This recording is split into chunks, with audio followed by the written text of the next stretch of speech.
Suspect na nanloob sa isang kumpanya sa Valenzuela na tukoy na huli pa. Detalye mula kay Edwin Duque, Aris 23. Edwin.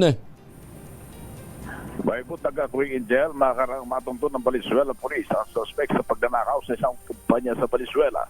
Tuluyan na itong nahubaran ng maskara ng mismong otoridad at may ari ng buteka.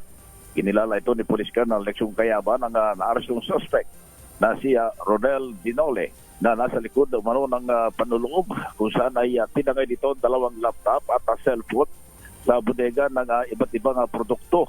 Ito'y naganap ito kahapon.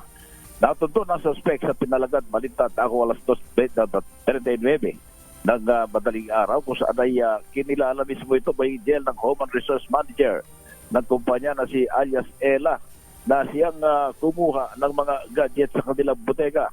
Ayon kay Colonel Cayaban, natuklasan ni Ella ang pagkawala ng dalawang laptop at isang cellphone na may kabuang mahigit 100,000 piso. Ayon dito, nang buksan nito ang opisina ay tumambad sa kanya na wala na yung mga mahalagang kagamitan na sinampalan ng kasong pagdanakaw sa Article 308 na hinahin mismo ng Valenzuela Police sa Valenzuela Prosecutor Office matapos na mabawi sa kanya ang mga gadget na kanyang kinilimat bilang matibay na ebidensya. Aris 23, Edwin Duque nagulat sa Disares, una sa Pilipinas, una sa Pilipinas. Maraming salamat, Edwin.